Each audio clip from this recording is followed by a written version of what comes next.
How's it going? This is Kazu of Large K Podcast, and today we are interviewing Josh of Know Better. How's it going? Good. How are you? Yeah, first video interview with you, and not only that, I would say this is Large K Part 2 for both of us. Yeah, so, totally. Last time we talked was like about a year ago, right? February 2017, and around that time I remember you released Linger, which is probably one of my favorite Know Better songs out there, So I was thinking for this interview we should catch up from where we left off, because I would say before you signed to No Sleep, like how did you get to that point? So the last time we talked, we were about to release the 2-song tape that we did through Counterintuitive. Yeah. That had Let Me Down and Safer Now. And we were touring kind of a lot, and we went to South by then, and I don't know, I think it got to a point where I wasn't super worried about the record getting picked up or anything like that. I was just kind of like, there are a lot of bands touring and playing music, and we're one of them, and that's okay, and we're having fun. And then, so we were just kind of doing the same thing we've always done, and it was just a freak luck thing. A friend posted a screenshot of him listening to our music, and Chris No Sleep commented, and then I DM'd him, and I didn't think he'd read it or respond, but he did, and we started talking. Okay. Yeah. Wow. And then that's pretty much it. You pretty much got in touch with the dude from No Sleep. And how has it been ever since you guys been signed to them, in terms of I don't know, did they help you with the promotion, or how have things changed as a band ever since you signed to No Sleep? They have and they haven't. I mean, No Sleep's been great, and they've done a lot of work posting about us and pushing the record and supporting the record, and I definitely think their support has helped the record gain some traction that it wouldn't gain if we weren't on that label. True. But yeah, at the end of the day, we're still doing the same things we've always done, and we're still touring in a van and playing shows, sometimes in front of very few people, and it's kind of the same thing going on at its heart. Yeah. So promotion wise, you still been doing the same thing, and even because I know that you guys as a band are one of those very extensive touring band too, and this upcoming tour, which we should definitely talk about, is you guys are going all over the country. Would you say this is the biggest tour that you guys are doing? It's definitely the longest one we've done. Yeah. We've done a lot of West Coast stuff, and we've done some Southwest stuff, and we've gone east a little bit. And I don't know, I feel like we've been good at looking like we do a lot of touring, because we do a great number of short runs. But I think now with the first record out, it's time to start seeing some new places and really pushing things. So yeah. Any specific state that you're actually excited to visit this time around? Man, I'm excited to see all of them. I'm really excited to see the East Coast. I think Philadelphia has a great scene for the kind of music we play. True. Yeah. Boston, etc.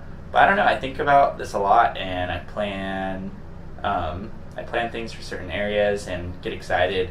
And then when we get back, it's always man, the best day was in this random place that I didn't really give that much attention to, Right. Yeah. So you never know. The most unexpected places. Yeah. Right? Yeah. Do you end up usually doing the booking for the band too? Yeah, I do all of the booking. All the booking? Oh wow. It's draining. It must be. Yeah. For a lot of the bands that wants to start booking shows, or want to start playing shows in general, would you say the best way to get into booking is networking? Would you say? Yeah, I think definitely, making relationships with bands in your scene or your genre is helpful, because if you don't do that, then you're just kind of a random band, and there are so many bands. So yeah, I think talking to people and just being genuine and, valuing relationships and music is a helpful thing for sure. True, yeah. And especially with you guys actually release a debut album, you have something to promote too, so yeah. Sure. And this time you guys actually released a vinyl, which is pretty awesome. Yeah, I'm stoked. Yeah. how did you feel about actually releasing your own vinyl? Because to me, one day I'd like to have that happen for myself, Totally. and for any band that has their own record or like any colored vinyl or something, it's almost as if it's like a trophy. So I thought that was a really big deal for you guys. So congrats on the release. Thanks, dude. That's really amazing. Yeah. And why did you call it? It Felt Like Glass. I think we were struggling with a name for a minute, and I started getting into like creative writing. I added it as a major in school, and I was taking a poetry class at the time. And first, I just thought the words sounded really pretty together. Yeah. Like the way the L's and the S's complement each other. Yeah. And then also, I think it's just like, it sounds a little cheesy, but it's a good metaphor for like experience. I think glass is a thing that in our day-to-day is normally very put together and stable and useful, and it sometimes breaks, and I think you can hurt yourself when you're like touching those broken pieces. Yeah. And I want to say like, oh, you sweep it up and throw it away or something like that, but that might be getting too extensive. I just think the essence of glass kind of describes a lot of what we were doing with the record. Also, I feel like glass, it reflects too. So True. Like, Yeah. it could be a reflection It's a of very yourself. reflective record as well. Yeah. I see. Did you end up doing a lot of the songwriting at the studio, or were a lot of these songs kind of written beforehand? Like A lot of the songs were written beforehand, but we did drums at a studio in Irvine, and we did some guitars there as well at Sonic Wire, and bass. And then we rented a studio in Fullerton, and we were going to tackle vocals, but I got sick. And we did some takes, and they sounded okay, but I knew it wasn't as good as it could be. True. So I was like, I don't know if this is a good idea, but we'd already paid for the studio, so we had 3 days to just kind of fuck around. Yeah. Which kind of drove me crazy, because I was like, wow, are we changing things just because we have this time to? Like, Yeah. or are these like objectively the better decisions? True. But I listened back to some of the choices we made then, and I'm happy about them. Yeah. Yeah, so we did a lot of writing, or just like editing, I guess, during those 3 days. Okay. Yeah. Can I tell you my favorite song? Yeah, please do. My favorite was, I would say it's What I Really Need. Yeah. That's cool. That's cool to hear. We wrote that song in the studio Okay. during that 3 day span, actually. Yeah. Yeah. Now the problem is, why is it so short? Probably because we wrote it during that 3 day span. Okay. Yeah. No, I like the flow of the track a lot, and Cool. also I would say like the banger on this record. I mean, a lot of the songs are already, but the I'm trying to think. Yeah, My Love Always Says. My Love Says Always. Yeah. Yeah. Yeah. That was a pretty huge one for you guys too, right? I think so. Yeah, it's doing really well on Spotify and stuff. Whatever that means. I don't know. I guess it really speaks to people. But when it comes to playing these records live, do you feel like it transcends from like the recording, or do you guys play it differently at all, or? Yeah, I feel like that always happens kind of inevitably, and I have mixed feelings about that. Part of me is like, oh, there's a great degree of like professionalism in just like learning the songs the way they're played on the record and playing it that way, right? And I feel like, I don't know, I guess there's some like real band badge that you get when you play the songs that way. Yeah. But also I think things just inevitably change, and you kind of learn how songs feel when you're playing them to a room of people. Yeah. And I think sometimes you adjust accordingly to the feel. True. Yeah. Yeah. Because I even noticed even on this album too that there are a lot of, not only your vocal, but a lot of backing vocals involved too. So yeah. Yeah, that must have been like a pretty experimental decision for you guys too, right? Yeah, I think we just wrote slowly, and knew we had time, so we tried everything. Okay. And if it sounded good, it stayed. Okay. Yeah. Gotcha. Yeah, because even besides like the whole extensive touring and such, you guys also had a chance to play a Warped Tour too. Yeah. Which was really awesome. But Yeah. how did that go? It went well. We played the Vegas State, and we played first, which ended up being good because the stage that we played was right by where they were letting people in the gates. So everyone who was coming in was like exposed to our band. So Oh, wow. a lot of people stopped. Oh, wow, okay. So that was nice. We visited the stage later in the day at like 5, and there were way less people. Really? So at first we were like, damn, like we're playing first, but it ended up being like a nice thing. Okay. Yeah. The best decision right there. Yeah. A lot of people buy merch. Yeah, that's good. That's good. Yeah. Made money. That's always awesome. That's why I'm here, dude. Yeah, making profit off of the bands. But how do you feel about this Warped Tour being like the last one? I don't know. I mean, did you see the Anthony Fantano video where he was talking about it? I don't think I saw that one. Okay, he was talking about the end of Warped Tour and like, you know, the run that they had and all of those things. And he said some nice things about them, and he made a point that like rock music and like punk music and like pop punk music is just like not the counterculture of our youth anymore. Yeah. And that really depressed me, right? Because it's kind of true. I mean, I feel like even in the early 2000s, like bands that I don't love, but like, you know, they're like solid rock pop bands or whatever, like Yellowcard and Fall Out Boy and like bands like that. Like their shirts were in malls, and like your typical high school student like knew those songs or like would go to those concerts or like watch those bands' music videos, and that's just like not how it is anymore. True. It's all like trap music. Yeah. Trap music is somehow like the new which kind of makes sense. It's like the new age of like punk in a sense, because people are able to record straight on their smartphone and upload it on their SoundCloud whenever they want to, and that's it. And I think the whole idea of punk came from the fact that, oh wow, we're all able to do it, therefore DIY, right? Sure. So, yeah.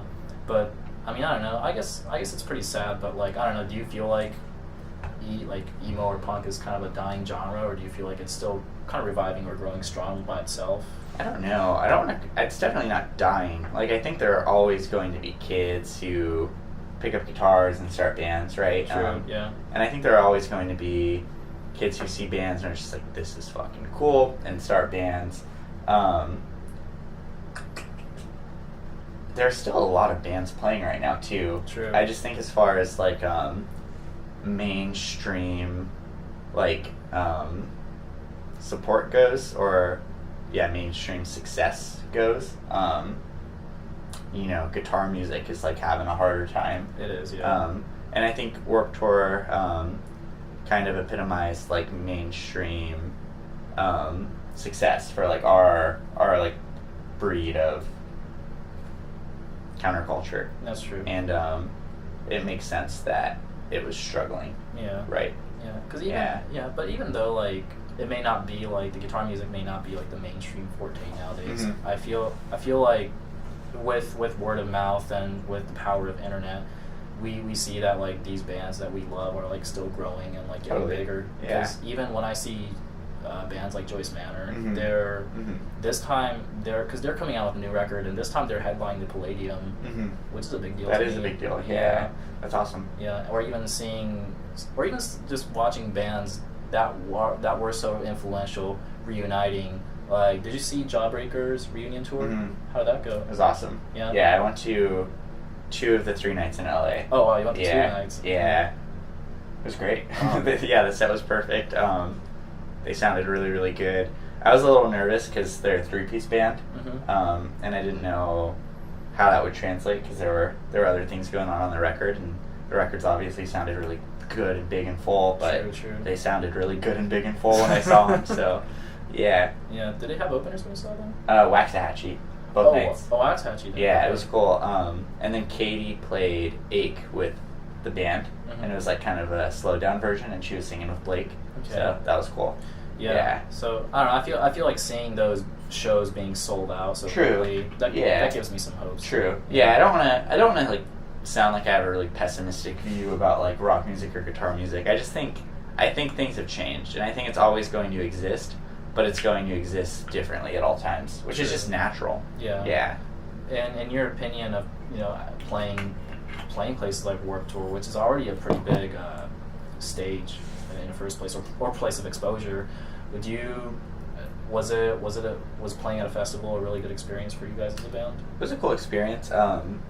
It was, I know it's the last one, and we just kind of talked about how, like, it wasn't getting the support, and that's why it's, like, not doing so hot, etc. But, I mean, being there and, like, seeing all of the money that goes into something like that, and seeing, I don't know, just being there before we played and seeing, like, the setup crew, and seeing, I don't know, all these, like, bureaucratic, like, hierarchies, kind of. Yeah. It was just like, wow, this is a business and there's money here, and like that's just never been the experience with our band, you know. Like, we just opened a band bank account the other day. So it's crazy that that's like a reality for some bands. It's not like something I'm jealous of. It's just something I think I forget. Yeah. It's true. It started off as fun, but then like all of a sudden, you know, seeing that as like a business might be like a, I don't know, like do you feel pressure, like from the business side of the band at all, or no? No, I mean, I just don't want to like lose too much money. You know what I mean? True. Yeah, but I think I accepted a long time ago that I'll always expect to pay money to play music and create art, and I'll never expect to get paid money to do it. Mm-hmm. You know? Yeah. You played at Chain Reaction before? Mm-hmm. Did you pay money? I have, yeah. Okay. For show, baby. Yeah. Pay to play. It must be. I mean, usually that's how it is, right? It's like you got to sell a certain amount of tickets for a show, and or bring enough people to like actually. Yeah. So that people would actually buy drinks at a bar or stuff like that. Sure. Yeah. Which is usually the case, but I mean, being paid as a band, especially at work tour and things like that, does it give you guys like? It definitely gives you more encouragement, right, to just even keep going. Or. Well, we didn't get paid at Warped Tour. Oh, really? No. I mean, we played like the baby stage, and it's just kind of the thing where like, you're lucky to play. We just sold merch. Mm-hmm. But I don't know. I don't think I've ever let any of those things get to my head. Like, we had a really good night of like merch sales on our record release shows. And I was like, wow, this is crazy. Like, we've never sold this much stuff. But it didn't really make me think, like, this is how it's going to be now. Like, the record's out. It's just kind of like, I don't know. Things happen, and, like, some people like and support our band, and, like, that's awesome. And, like, I wouldn't be opposed if a lot of people wanted to like and support our band. True, yeah. But I don't expect it to happen, and I kind of expect that things will always be more or less at the level they are now, and that's okay. Yeah. That's true. Oh, so I wanted to talk about, like, because I know you're not only in a band, but you also work on a side too. Of course, like I'm pretty sure like everybody in your band does. Yeah. In terms of like, especially so that's what I was thinking, is that because especially with somebody like you and everybody else in the band that tours so much, or especially goes out of state, how do you balance the music life with the work life? Because I'm pretty sure when it comes to that, then you might have to quit your part-time pretty often, or what's the reality behind it? Man, I think it's different for everyone, but we've been blessed respectively with good situations.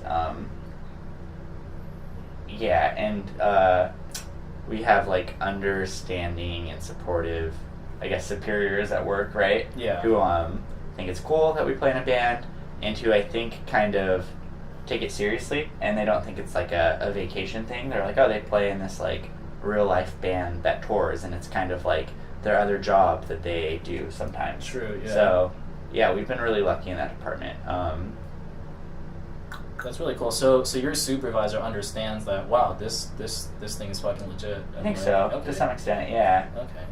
Yeah. In terms of like the business side of the band, especially with selling merch and seeing somehow like some kind of like money flowing in, is that mostly like go towards like the band's fund to like record? Or I know everybody's different. That might seem like a private information, but like I don't know like how it works for like everybody in a sense. Sure. So, like, kind of wants to know your thought. Definitely not that much money coming in, but I think for the most part it's just used to keep doing things. Yeah. So if there ever is excess money, it's like put away because we're going to need it for this or this or this in the future. Right. Yeah. Like I would imagine if it's like if you have a at somewhere during a tour, Mm. and if there's a certain amount that comes in, then it's like, all right, let's put it in for gas for like our next stop. Or Right, something yeah, like yeah. that, which I feel like is probably like a more legitimate. Like, Right. I reason think behind it. I think self-sustaining is all we've wanted to do, and that's enough. Yeah. Yeah. And also about the record, can you grab one of the vinyl? Yeah. Let's show off to people what it looks like. Yeah. So I was looking at this. See, this is tight. It's an actual No Better record. Hey. And did you guys end up releasing? You guys also released a color record for this too, right? Yeah. Or- So I think they're all the baby blue. they're all baby Yeah. blue. Okay. And are they all limited pressing or? Is So yeah, there's 500 total pressed. Wow, that's Yeah. very rare. You know. Very rare. Very, very rare. You guys got all these. How do you guys decide on the photos and like what's on the cover? So we were struggling through it for a while. Our friend William has done, I think, almost all of our artwork, and we were trying to get a photograph because this felt like a huge step for us, and we've kind of had like a very similar, like, I don't want to say cartoony because that makes it sound silly, but this, like, I don't know. I mean, everything's just been like hand drawn, Yeah. and that's kind of been the aesthetic to this point. Yeah. And we were like, it's time for a photograph. Yeah. So, you know, we imagined this big blown up photograph, and we had various ideas, and they all just ended up being like either cheesy or like not working out or whatever. Yeah. And I think William was really stressing about it because he wanted to help out. True. And we kept trying different things on different days, and it was just kind of like, we both knew we didn't have it yet. Yeah. So I think he started messing around one night, Yeah. and he formed this pattern. Yeah. And then it was most of these pictures actually, Yeah. and from that point it was just kind of like, we swapped out maybe one or two of them, Okay. and that was that, yeah. It worked out. Yeah. Yeah.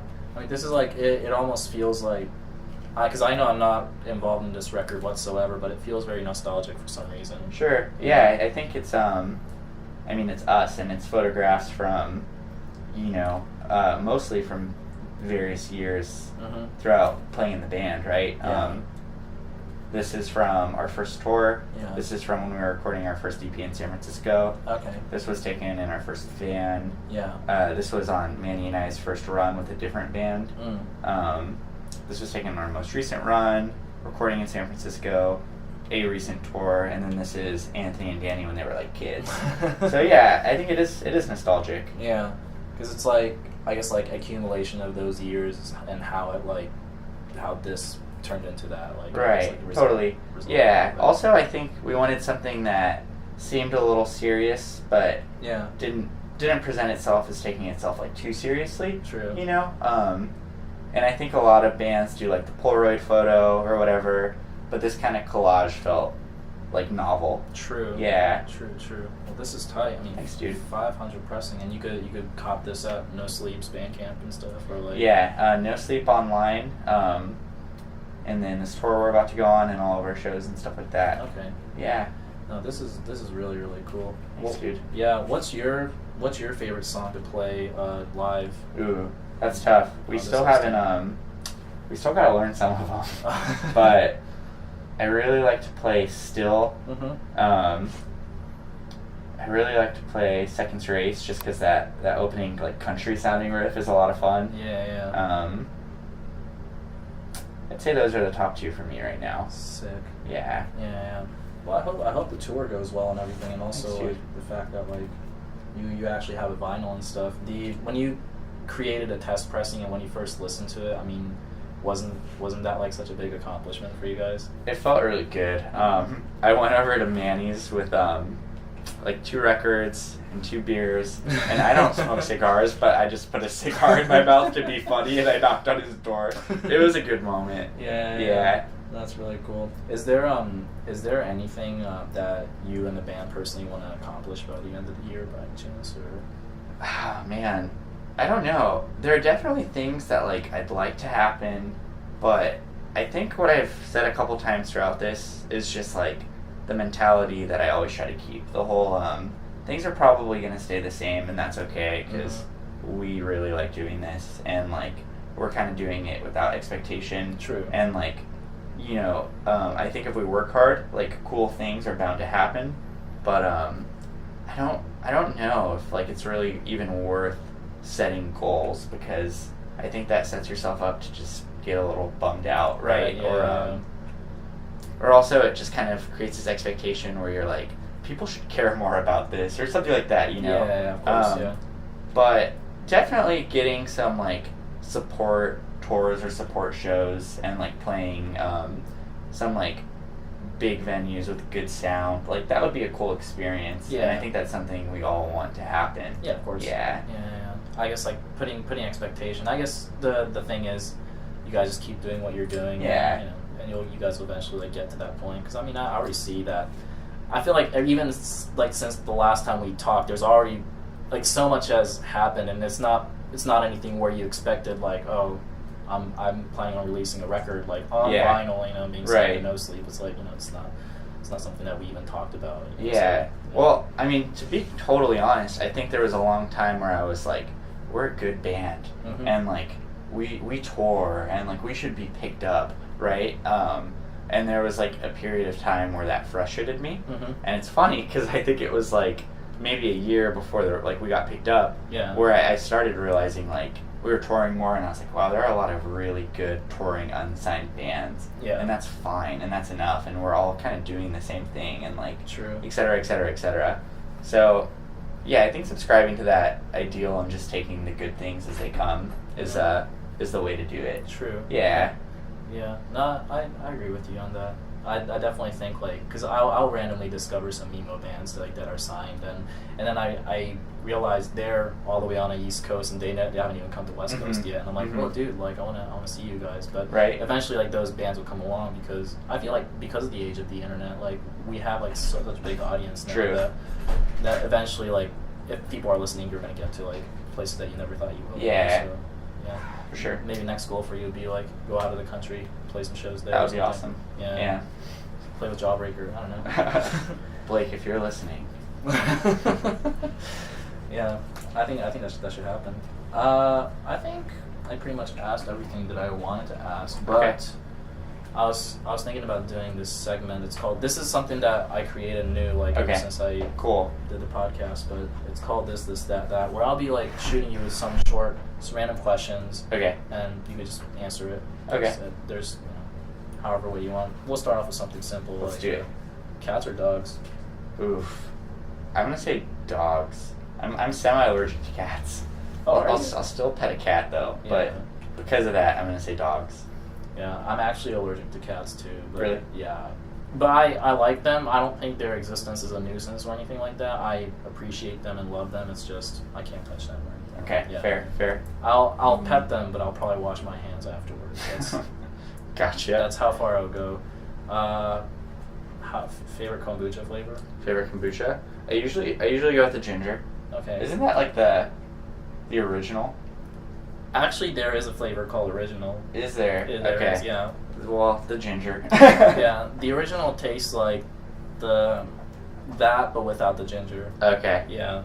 Like, if you know what kombucha tastes like, it's like, wow, this is flat out straight kombucha. I gotcha. Yeah. Interesting. Yeah. Yesterday I tried cayenne. Yeah. That was pretty rough. Yeah, like it. It was good. It was really good. It's just really spicy. Mm. And as you're drinking, it's kombucha? It's kombucha, yeah. Mm. It's like a combination of ginger, but then like a lot of cayenne pepper. Gotcha. Yeah. Damn. So you drink it and you feel like, wow, this is good, but why am I doing this to myself? Fair. Yeah. Yeah. I feel that way with a lot of things that I drink. Yeah. Also, gingerberry too. That's a really good one. Mm. Yeah. Let's see. Oh, this one is something to do with traveling, but like if you could visit any place in the world, where would you want to go? Man. I think this ties into the whole band thing. Maybe this is just laziness though. I don't really like do a lot of research as far as that stuff goes. Yeah. Because I feel like expectation usually bums me out. Yeah. Because it's hard to meet. Sure. So I feel like when you have this expectation of like a place or something that's coming up, usually you get there and you're just kind of like, wow, I've thought about this a lot, and you get a little let down. But I think I would like to go, I don't know, I mean, I think I've mainly thought about American cities because I've known that was like, you know, the most immediate thing that would happen. So I'm really excited to see Brooklyn this summer. I'm really excited to see Boston and Philadelphia. Yeah. Just those like kind of older East Coast cities with a lot of history. True. Yeah. Yeah, it's gonna be fun. Yeah. Where are you guys playing in Brooklyn? In Brooklyn, we're playing at Gold Sounds. Is that like a DIY venue too? Or is It's like a punk bar. Oh, yeah. It's okay. Yeah, it'll be fun. Cool. Yeah. Sort of like the new CBGBs or something. Mhm, right? something like that. Something like that. Yeah.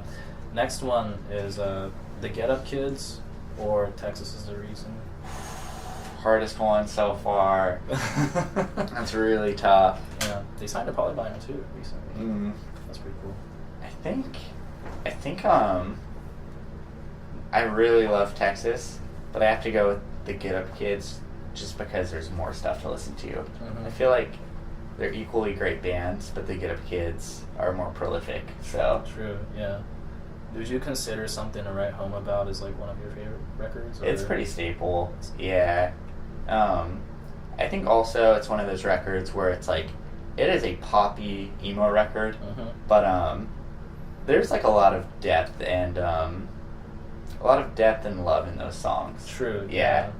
I was reading through some like the reviews from like back in those days, and I was looking at a Pitchfork review, the Something to Write Home About. They tore it apart. They tore it apart. Yeah, I was like, I read that. I was like, what? Yeah.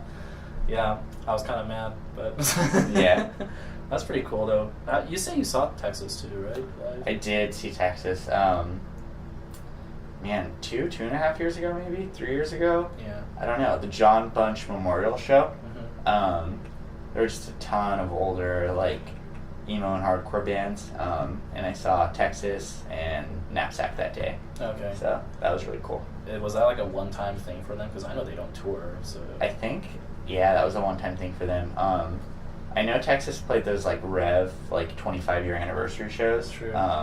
When we were both pretty young. Yeah. But I think it's the only time they played since then. We played with Garrett from Texas. Oh, really? Okay. In Fullerton, and that was really cool. Cool. We all like hung out and talked with them and stuff. So that's that really was awesome. fun. Yeah. Yeah. Good experience. Totally. This is kind of an ongoing one. Yeah. How do you feel about 311? 311. I mean, from what I know, like I don't think I'd care about that band, but I don't know anything about that band really, so maybe I shouldn't answer. It's okay. Yeah, I don't think I'd like them. They're one of the most really interesting band. I was actually doing some research on them, just some randomly, like I don't know. And their first show, they opened for Fugazi. What the hell? Yeah. Man, out of all the bands that like would have loved to have played with Fugazi, Yeah. they probably deserved to play with Fugazi. Exactly. Yeah, it happened to be 311. Wow. Yeah. Good for them. Yeah. Here's the last question. Maybe it correlates with your city that you represent. But Okay. what's your favorite thing to do in Redlands? That's another really hard question. I love Redlands. I think everyone should move to Redlands. We have great coffee. I love walking to the Olive Market down the street every morning. Yeah. Drinking a cold brew. There's a spot like 1.5 miles down that I've been going to since I was 15. Yeah. And it's at the corner of the hospital, and it's on this kind of lifted hill. Yeah. And it overlooks like some city lights.